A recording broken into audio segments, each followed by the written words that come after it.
We fucked up! Hey, Editor Rogue here. That's the gist of it. We fucked up.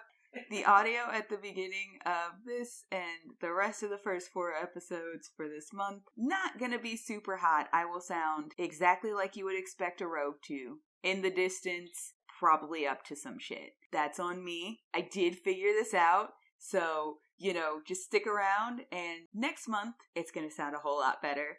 Anyway, into the hot mess. Thanks, guys. Love you! I've been saving this fucking thought for months now. I'm scared. No. I think you might have some feelings. Okay, basically the thing is, mullets are objectively a sexy hairstyle. Period. Explain? Let me explain.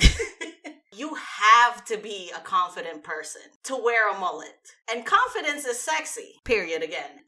So your logic is, yes, a mullet is sexy because the person who objectively has the guts to wear a mullet is confident, and that itself is sexy. Yes. Also, just to back me up, remember I said I had this thought months ago? Mm-hmm. Recently, Michelle Watterson did get a mullet, and she is rocking it. Here's the thing. I solidly saw her... Okay, I don't know if I would call her hairstyle a mullet purely because she does have shaved one side. Yes, fair. And then it's kind of spiked short. Like, it almost... Fair. It has like a 80s... faux hawk?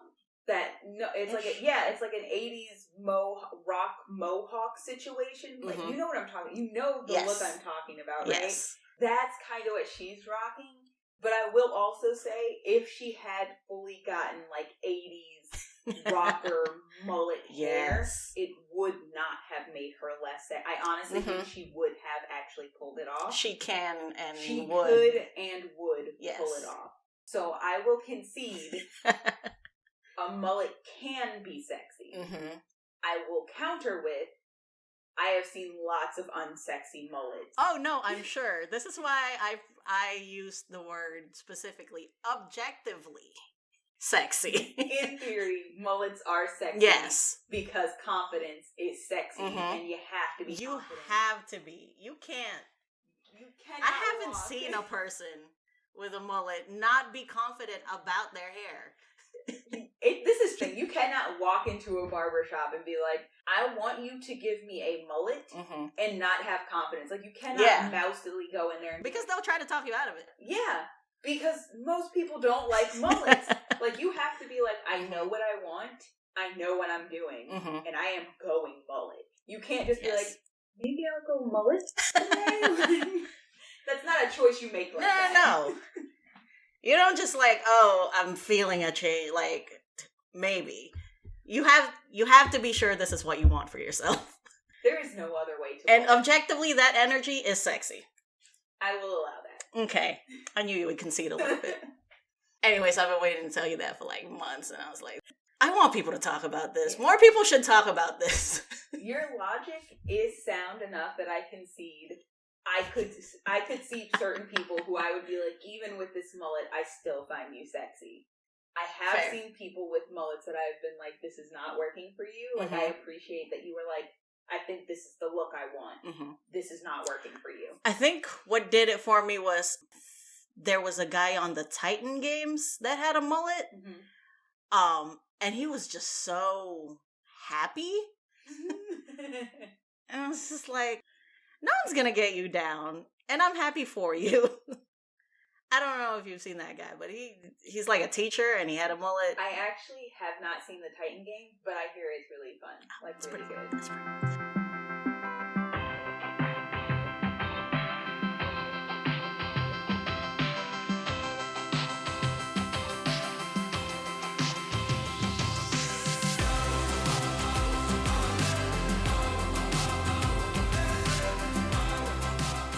Oh, we're here.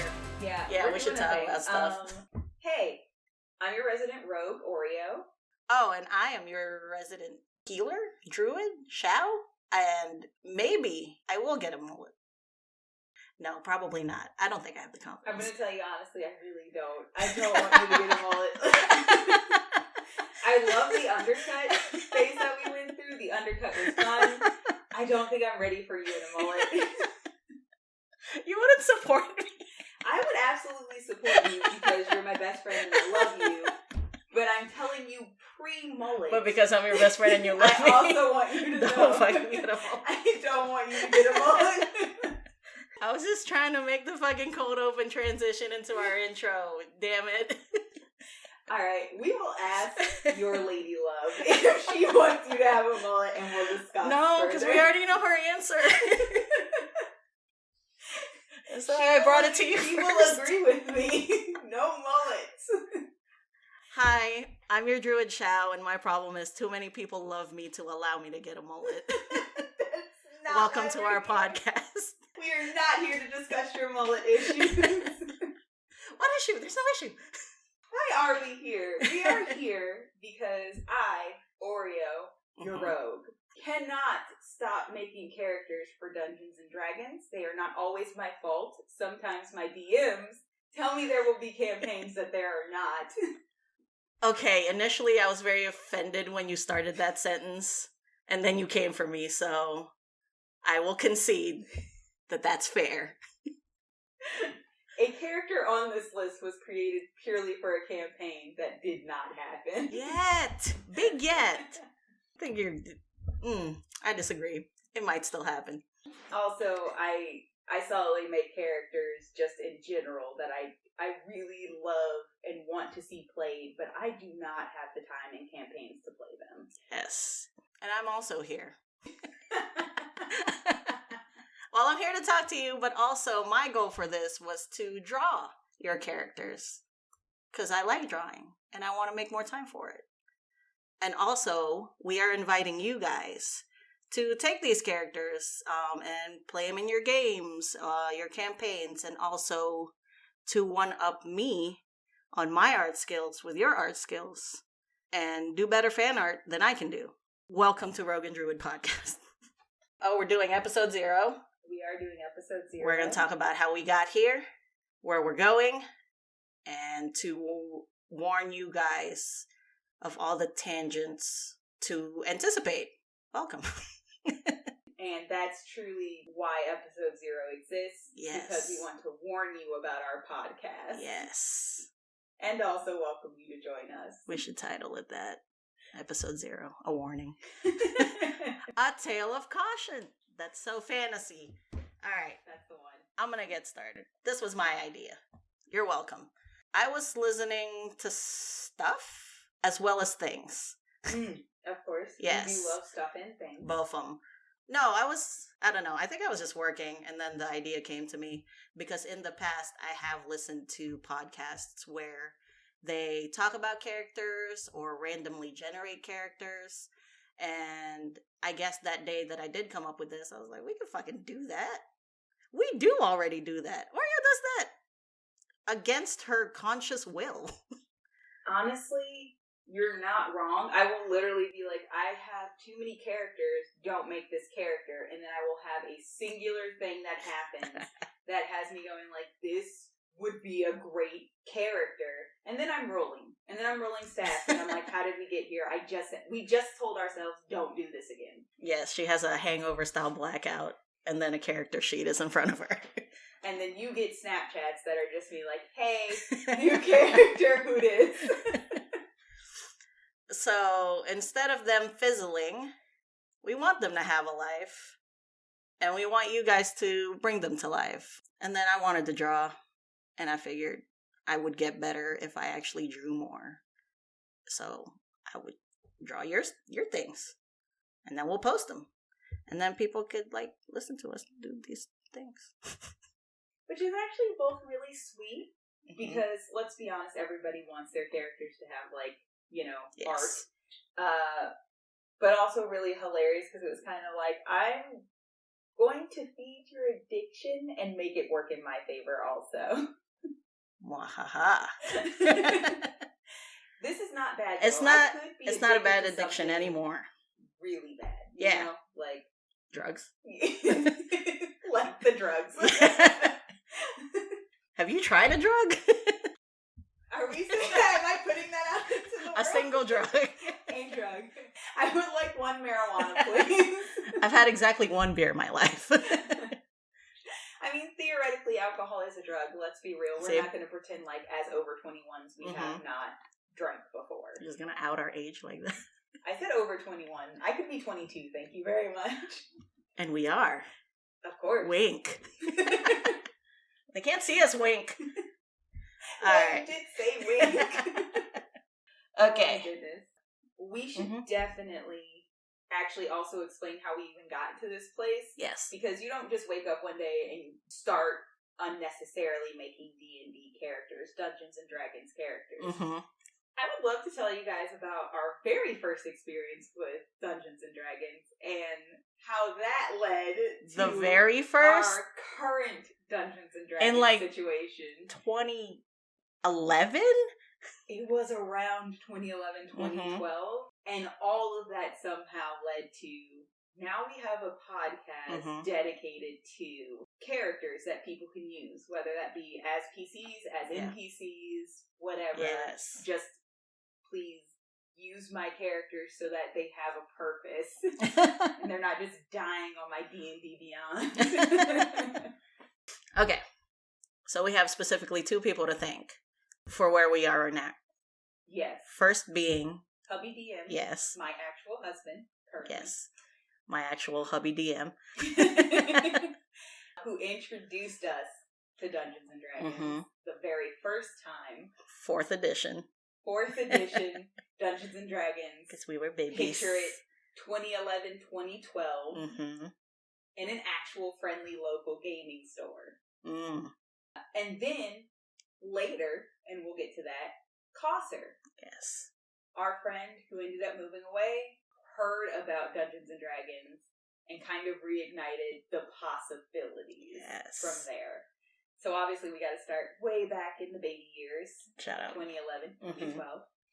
I don't actually know how the conversation even started at this point, because that's like, oh, you know what? I think I actually also straight up told him. I had at one point been very curious about it, but I was like, what is it? Hover's not the word. Satellite. I was a satellite geek, wherein most of the people I had hung out with previously didn't really do a lot of geeky things, so the geeky things I was curious about, I just never got the chance to actually explore. Right. My sisters, you've met them, solidly not geeky individuals, so I just didn't have the geeky infrastructure to build the person I am now, essentially. This is who she always was. She's out now. Just not really capable of showing that off. And he was like, oh, this full excitement, eyes alight, you know that look he gets when he's very excited about something. He's like, I know Dungeons and Dragons. I've played Dungeons and Dragons. Right. I can help you guys get into Dungeons and Dragons. Yeah. So it was actually me and him talking about it. And then when he presented, I could teach you D&D. You could actually play D&D. You, of course, being my best friend, I was like, yo, you might actually be interested in this. And I was like, I was. So, boyfriend at the time I know, babies, is gonna teach me to play Dungeons and Dragons. Do you want to join? And you were like, I don't know about that tall white guy. Side note. As an aside, I don't know about this tall white guy. However, I could be an elf with a bow, like Legolas. Oh my god. Yes, absolutely sign me up. I can't believe. I don't want to shit on people that play elves with bows. Because elves with bows are rad, but it's like, man, I was such a baby D&D player for being hype about elf with bows. Let's be real. I think everybody who plays it's the gateway. D&D, like, you have that one character you absolutely loved in fantasy something, and that's your trope for like a hot minute. Yeah. It's just, oh, I want to be Legolas. We're just gonna do all the Lord of the Rings. Yes. Let's be real. I want to be Gimli, the tough like tank dwarf. You know, I want to be the mysterious human. Like, there's that one character you're like, I have always wanted to be this character. I'm making this character, which is hilarious because, let's be real, when we fast forward to the future that led to this part of our lives, that's kind of what a lot of people did, making their first character for our first campaign, too. Yeah. Cosser wanted to be Catwoman. Yeah.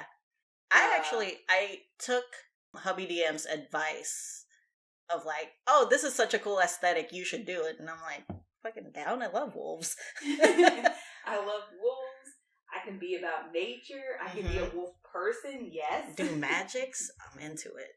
But yeah, I think also, Ryan wanted to be Arrow, essentially. Oh. Like, he was a half-elf with bow. Still not shitting on y'all. But you know what I mean? Like, everybody had a character in mind. Both of us were like, elf with bow. Legolas was our thing. Yes. So, that's what we played the first time. It was a very short-lived situation. We had a singular session. But the idea of it being interesting and fun was at least planted. Yeah. We never played again together. Because I did actually attempt a campaign with Hubby DM, his brother, and then a couple of other friends where I played an elf again, but with a little bit more backstory. That was the birth of me creating backstory. I thought you were going to say, but not with bow. No. Solidly elf, solidly bow. More backstory, not just aesthetically, this is cool, I don't really care about their history. This character actually had, like, brother was being chased down by bounty hunters, has an issue with bounty hunters, which was fun because Hubby DM was playing a bounty hunter. Okay. So, like, I had actually started seeding personality into the characters rather than just aesthetics. And here we are now, with your full-fledged addiction. But no, I remember sitting at his parents' kitchen table, and that was like around the height of like, we started getting into Dragon Age too, and I was like, oh, this is like Dragon Age math, but on paper. Yeah, I'm down. I mean, kinda. Yeah. Like, I mean, technically Dragon Age obviously came after Dungeons & Dragons, so Dragon Age is more like, what if Dungeons & Dragons, but in video games? Funnily enough, they do also have Dungeons & Dragons video games. That's a whole other thing. We can talk about that later. You guys can hear my spiel about, like, it takes away the essence of D&D. That's later. Anyways, that was almost a decade ago. And, like we said, did not play again for a long time. Yeah. That little campaign that we had attempted was short-lived. D&D kind of just fell away for a while.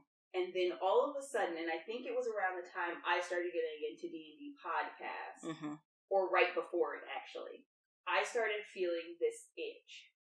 This, like, I remember what it was like when we were playing TTRPGs. Right.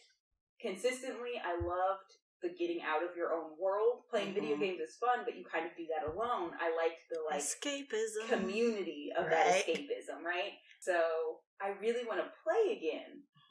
You don't actually know this, because I mentioned this 2 weeks before Cosser actually started getting interesting, and Hubby DM said... The fates knew. Hubby DM was like, you know, I think the people we hang out with, Barbarian Zav, you, Cosser, like me, him, obviously, I think they would be interested. I think we could actually attempt doing a tabletop RPG with these friends. I think it would actually be kind of fun. Some point we'll possibly talk to them about it. We'll see if they're maybe interested. We'll see if we can start something. And then we just Forward 2 weeks. Yeah, and we never got the opportunity for like a full 2 weeks. Yeah. And we kept talking about being like, man, I hope maybe we can find the time. Maybe we can get a group together. Maybe we'll see if other friends, the ones that we had played with previously, would be interested in doing it again, like that kind of thing. And then we're sitting in Barnes and Noble. Is that where we were? We were in Barnes and Noble. You, me, Hubby DM, Cosser, and I think Barbarian Zav was there. He might actually not have been. We might have presented that to him later. I think I remember this day. Feel free to cut this, but I think he was meeting a date. Oh, he left. I totally forgot. We were, okay, this is hilarious. I'm absolutely... I remember now. This, by the way. We were all hanging out together, and then he had to go because he was supposed to be meeting the date at Barnes and Noble. Oh, I remember that girl. We said, well, we like going to bookstores anyway, so we'll also go. And then if you need Yes. us, you can let us know. Yes. Because we're good friends. Mm-hmm. And then, as we're walking around aimlessly, also trying to catch a peek at the girl that he's going to see, because we're Yes, good clearly friends. not our main objective there. Cosser saw the D&D books. Mm-hmm. And she said, Oh, that's so good. I've actually always been kind of curious. Like, I've seen some stuff about this. I've been curious about this. And hubby DM's eyes alight. Again? You know the look. The Steven Universe look. And he was like, well, I actually used to play Dungeons and Dragons. I can tell you something about it. So while you and I were kind of stalking. We're clearly stalking. Yes. At this point, fully clearly stalking Barbarian Zav's date. He and Cosser are walking around the D&D section, and he is telling her all the things. Like, when you get into that... That's where this was born. That, like, word vomit of this thing I love, and I'm going to tell you about it. Absolutely. Full-fledged in that. I did that last week. About D&D. Right? Because here we are, and I fucking love it. Okay. Go. And because, of course, he's so good at explaining things when, like, that he's excited about, it makes him sound so great. Yeah. Cosser's eyes, Steven Universe alike. Yes. Like, full, this is even better than I thought it would be. I am absolutely about this.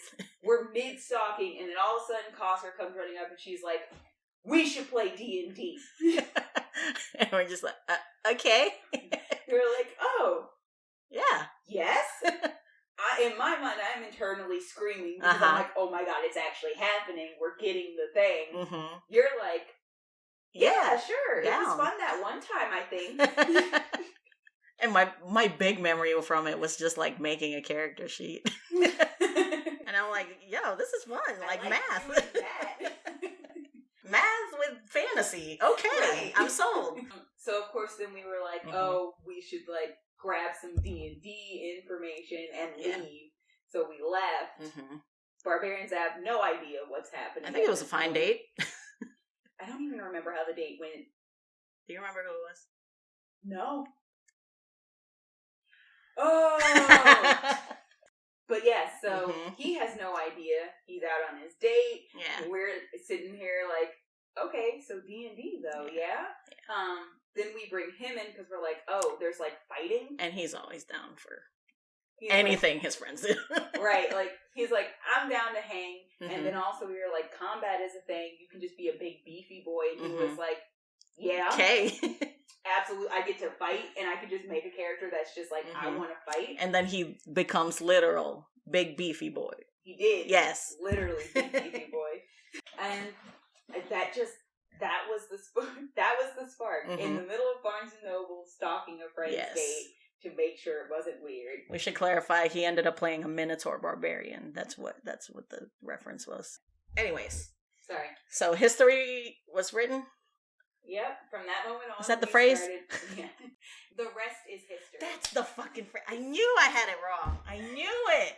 It's something with history. But yes, as they say, history was written. Yes.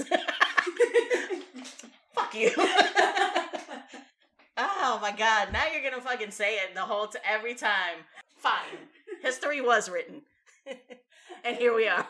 History was written. Here we are. Welcome to the party, my dude. Fuck it. And then Cosser decided to be a fucking good adult and move forward with her life and get a fucking master's in Washington State. And we love her and fully support her. But then we had to kill her character a little bit. Maybe. We maybe killed her character. Big if. That's a lot of other stuff, but maybe I went forward too much. Let's rewind. Yeah. So that's how we became Rogue and Druid. That is. So like I was saying, people's characters kind of were a lot about that aesthetic. Cosser played a gnome rogue with a bow. She had very Catwoman aesthetic. Yes. My character, Amma, halfling assassin rogue with daggers. Many daggers. Yes. And they were actually, their characters were friends. Right. and that's how I became Rogue, because that was literally the first character I've ever played to completion in a story arc. Yeah. I've never been able to do that before. I've played Mage, and I've not been able to finish a full story arc on that. I've attempted Dungeons and Dragons a couple of times. Never been able to finish a full story arc before this. So Amma, who, funnily enough, without my knowledge, and Hubby DM shattered the glass on this, I kind of accidentally made Black Widow. Oh, you did? I did. Character... I didn't even notice. Was just like a normal girl, taken at a young age, raised to be an assassin, and like, I was like, yeah, this is such a cool, interesting backstory. Didn't consider that around this time, Marvel was super picking up. This is solidly Black Widow's storyline. The Fates. The Fates. And then years later, when I say years, I mean the campaign lasted, 2 years? Yeah, I think so. After the first story arc was over. Let it be noted, that was just levels 1 through 11. 10, we come back at 11. I'm excited. We literally finished out that entire story arc, and we're sitting at the table, and he's in the middle of a conversation with his brother, the one who was there when we for the first time ever played D&D. Yes. And he's on the phone with him, and he's like, yeah, Oreo's character is basically Black Widow. And I was like... Full what? 180. And I was like... And then they got off the phone. I didn't say anything until they got off the phone. And I'm like, what are you talking about? And he's like, I thought you did it on purpose. And I was like, what? And you're like, you got me fucked up. I'm sitting there, and then I just thought about my backstory. And then I thought about Black Widow's backstory. And I was like... Oreo's doing a gears turning motion with her head, by the way. Thank you. I speak a lot with my hands, and I keep forgetting this is solid. That's what I'm here for. Audio. And I was like, oh my god, she's Black Widow. But that's not a bad thing. It's just hilarious. But it's so subconscious. Like I said, we had 2 DC characters. Cosser was doing Catwoman. Ryan solidly, from the jump said, I want to make somebody like Arrow, because Arrow had just come out. Yeah. He was super obsessed with that show. So he was like, I want to do Green Arrow, essentially. I see. But I want him to be a half-elf. And so he had done that, and then I'm sitting here like, this is a totally unique and interesting backstory, and it's just Marvel. It's just Black Widow. Okay. And then me and Zav became animals.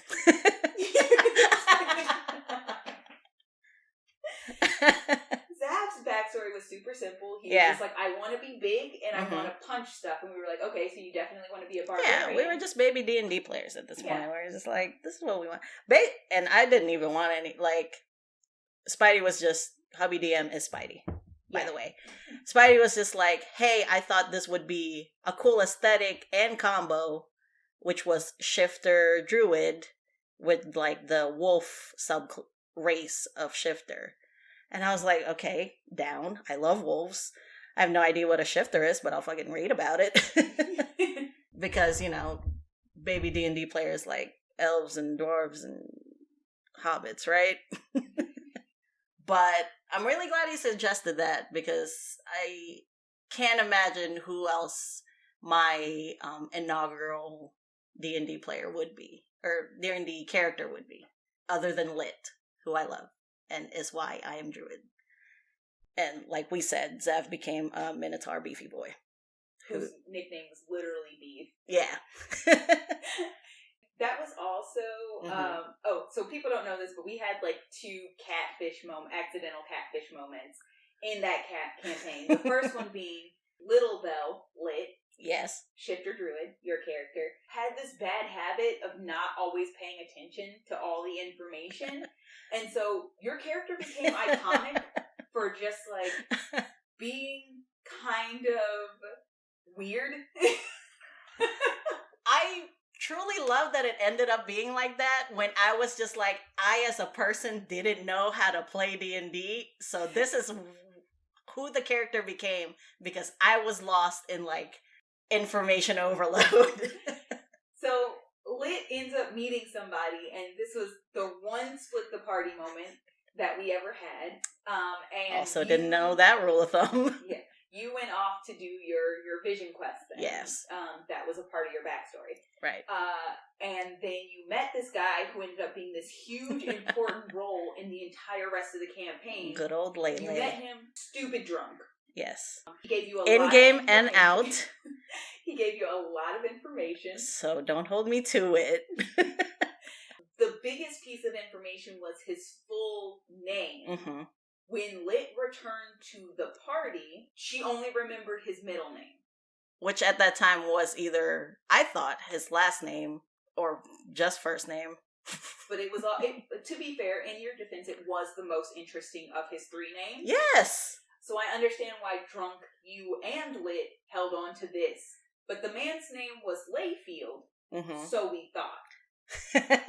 That is what the entire party called him. We spent the entire campaign assuming that was just his name. That's still what Lit thinks. Thank you. I don't think she fully grasped that she has been incorrect about this.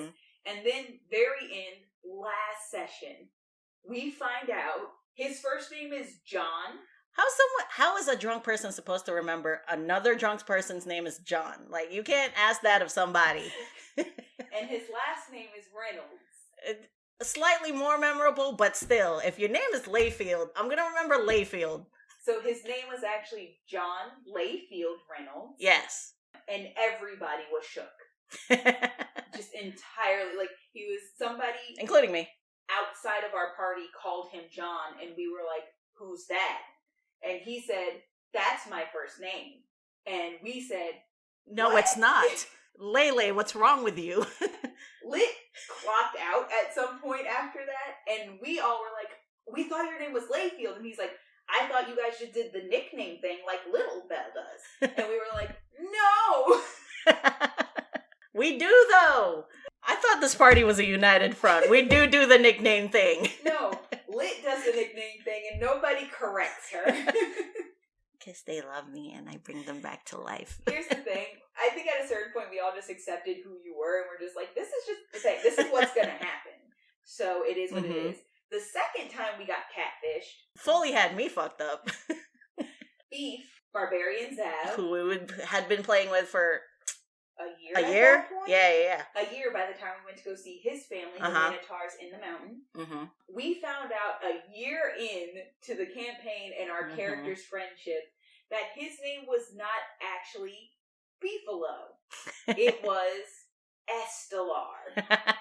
And we have never been the same. We had to hear it from his parents' mouths. His mother, I believe, probably. His wonderful mother, I think called him Estelar, and we all went, Estelar? Okay. And they were like, yes, that's his name.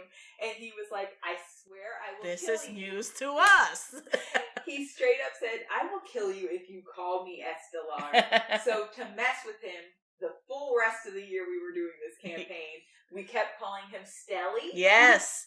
I told you nicknames was a fucking group thing. But, like, then he would go into, like, a barbarian rage, and we were like, okay, not funny, we'll stop. It's funny, though. But it's hilarious to us. They fully didn't need to know all that. No, they didn't.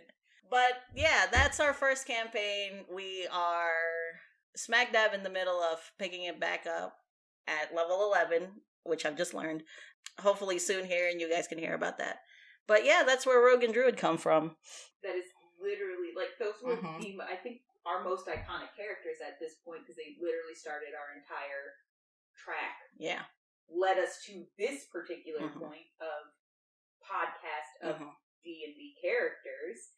So yeah, it just kind of felt really right and fitting to go with Rogue and Druid. Yeah. And I may be super biased because it is my first character, but Druid is my favorite class. I don't know about you. Honestly, I've played a couple of different classes, and I do think Rogue is my favorite class. So good.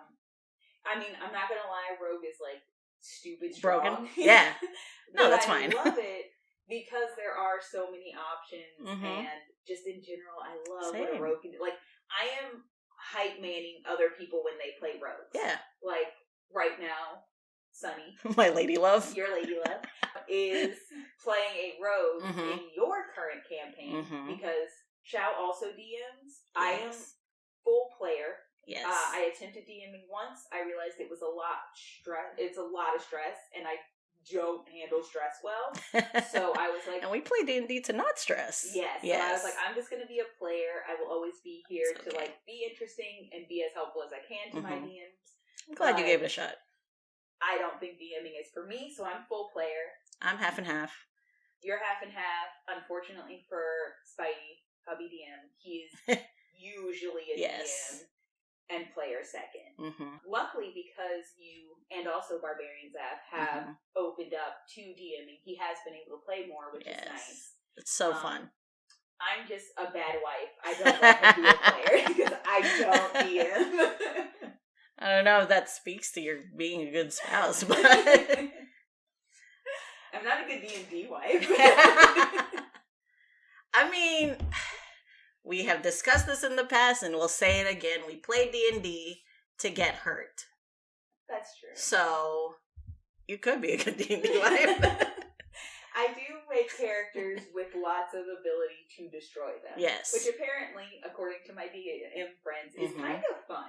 Like having a character with enough backstory that you're like, oh, I can mess with this person. Oh, yeah. But not so much backstory that you're like, oh, you're messing with my world now. So currently, in our current campaign, Oreo's character doesn't know whether or not her parents are alive. Yep. And it's just so good. It's so fun for me. They have tried to do the sending spell to her mom, to which they got no response, and I'm working on that. And I'm sitting with it. It's gonna be great. It's gonna be great. Promise. I'm ready. I'm ready to be destroyed. Yes. Shall we have more jokes? Tell me a joke. Oh, I got one for you. I fucking got one for you. What's the best time of day? What? 6:30, hands down. Oh my god, I wish we were also video so y'all could have seen the face just now. God. I don't know if this is going to make it to the actual thing. But, yeah.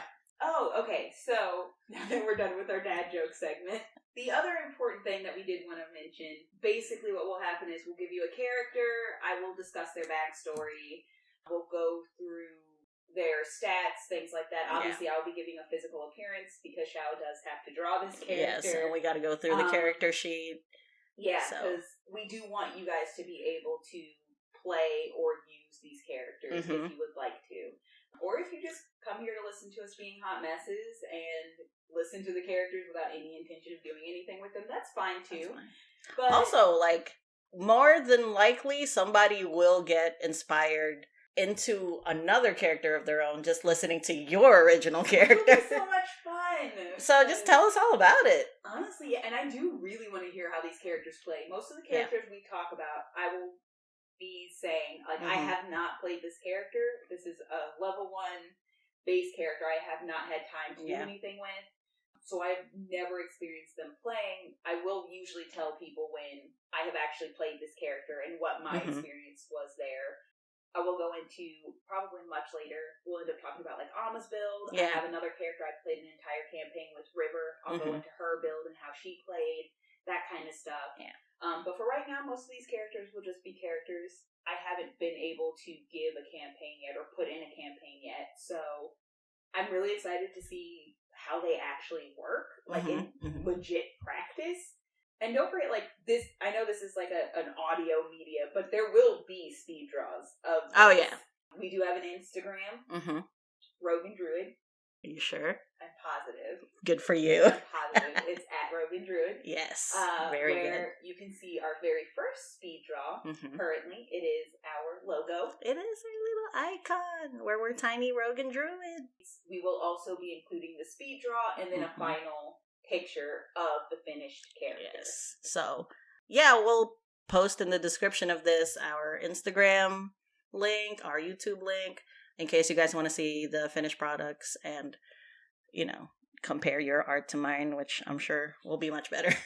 Oh, yes. So the Instagram is just for, you know, just a simple, like, speed draw, the final image. The YouTube, because we do also have a YouTube channel. Yes. The YouTube is because I obviously, when we make these, will not be seeing what the character looks like at the end.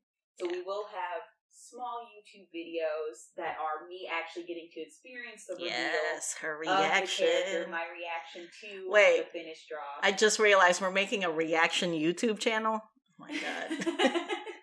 Where we at? We're fucking original as shit, aren't we? No, we're the best. Listen. Our first D&D characters were Archer elves. My character was just Black Widow. Like, come on, man. We are so original. Yes, we have not been inspired by anything else. Not ever. This is all straight from the dome, guys. But yes, we will be making a reaction YouTube. Yes, Rogue and Druid podcast on YouTube. Yeah. We'll have a link. That will purely be very small videos of the speed draw and also getting to talk about like the reaction of me finally seeing these characters like created. Because obviously it is going to take her a little bit to draw the characters. We want to give our artists some time. You got to be respectful of the artist. Yes. It's going to be a good time. I think we're going to have fun. But yeah, so also, we should mention, like, if we feel like it, which we probably will because we love talking, we'll probably have some non-character episodes where we'll just talk about different aspects of D&D. We like applying D&D to a lot of different parts of our lives. Yeah, that's true. Like, we've talked, I think, before, and I would love to do this at some point later, like, about who we as characters would be. Like, who are actually D&D characters. Spoiler alert, not rogues and druids. Yeah, weirdly enough, as much as we are rogue and druid, ourselves, we would not be rogue or druid. But we will probably also at some point bring on Spidey, Hubby DM. We'll probably also bring in Barbarian Zab. If we're lucky, we can get Vince Cosser to come down here. Yo! I mean, it's the era of Zoom. We could. Yeah. We could. But yeah, we'll do a couple of it. I've already mentioned Sunny, your love, who for some reason I decided to call her that. Oh no, I called her that because we were in a mullet conversation. And so you had to remind me there's a possibility of me being single at the end of this. Okay, supportive. I am trying to save you from yourself. It could turn out. Maybe it'll be just the thing I need to boost my confidence. Maybe if I was backed into a corner and had to be a confident person, I will be. Wasn't your argument you have to be confident before the mullet? Shh.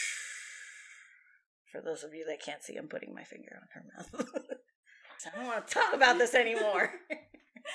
Alright, I think that is literally everything we needed to cover. I think we're good. I hope you guys have a good And we made it back to mullets. Yeah, we did make it back to mullets. I hope you guys do have a good understanding of what you're about to get into. And I hope you stick around. I hope you guys have fun. I have no idea how to end this, so once again, I am Rogue. I thought you're Oreo.